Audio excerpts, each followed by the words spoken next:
Brilliance Audio presents Let It Snow by Nancy Thayer, performed by Joyce Bean.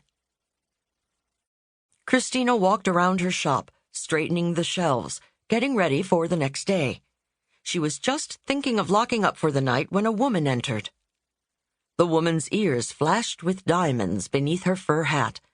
She was young, only a bit older than Christina, and very pretty, except for the disdainful expression on her face. She held up a bag. "Did you give these things to my daughter?" Christina hesitated. She'd never, ever had a parent complain before. "I'm not sure," she responded mildly. "Could I see what you have?" The woman dumped the bag upside down on the counter. Out clattered a sweatshirt, a weather gauge, and the sticker book. Stunned, Christina protested, "These were gifts for Wink." And Wink, Christina felt certain, didn't have a mother who went around in diamonds. "I see. Well, that's very sweet of you, but completely unnecessary. I'm returning them. You can give them to some child who needs them." A man entered the store, a sheepish expression on his handsome face. Like Wink and the angry woman, he had thick blonde hair and blue eyes, thickly fringed with brown lashes. "Delia," he said quietly, "please." His wife, Christina assumed she was his wife, ignored him. Looking down her nose at Christina, she smiled condescendingly. "You see, my daughter, Winifred Bittlesman Lombard, is the granddaughter of Oscar Bittlesman." Even Christina, who paid little attention to such things, knew that Oscar Bittlesman was wealthy. Years ago, he'd been the talk of the town when he had bought a house on the cliff worth $10 million, and 3 years ago, unlike all the other millionaires, he started living there year-round. He had also bought the wharf property and all of the buildings on it. Christina and the other shedders were on tenterhooks, waiting to see if the new owner would raise the rent.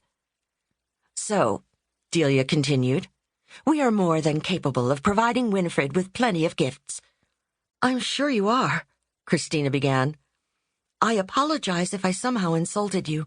I didn't know Wink's last name, and she indicated that her family couldn't—" She stopped. She didn't want to get the girl in trouble with this proud woman. "She was sad that her parents are getting divorced," she concluded truthfully. Wink's mother rolled her eyes and laughed. "Oh, dear. All you people love to gossip about us." "What?" Delia Bittlesman Lombard's attitude was getting up Christina's nose. "I really don't think—" "You don't need to think. Just don't give anything to my daughter again." Tossing her head, elbowing the man in her hurry, she strode from the store, her fur coat sailing out behind her like the wings of a flying squirrel. "I apologize for my sister," the man said. Christina blinked as her mind processed this information. So this tall, handsome, and seemingly rational man was not the crazy woman's husband. "She's not usually like that," the man continued. "The divorce is upsetting for her, and she's unsettled, spending Christmas on an island where she knows no one. Stress brings out the worst in her." Christina kept silent. She didn't want to say, "Oh, that's all right." She was trembling from the encounter. "Please forgive us," the man said. Coming toward her, he held out his hand. "I'm Andy Bittlesman, by the way." With a charming smile, he added wryly, "Oscar Bittlesman's son, and I can't do a thing about that." He'd made her smile. She took his hand. "Christina Antonioni." "Nice name." He continued to hold her hand in his larger, warmer one. Was he flirting with her? For all she knew, he was married. "How's Wink?" Christina asked, gently sliding her hand away from Andy's. "She's been better," Andy admitted. "Her parents' divorce is difficult for her. I think it's worse because she's an only child. We thought it would be fun for her to spend Christmas on the island, but we didn't count on the cold. She can't play on the beach or go swimming. There's no snow for a snowman, and she doesn't know any other kids." "Have you taken her to the library?" Christina suggested.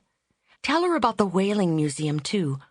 And when the weather's decent, you can walk up to the creeks at the end of the harbor, and along the wharves. dolphins have been spotted there recently." "Really? Cool. I don't suppose you'd like to come along, too."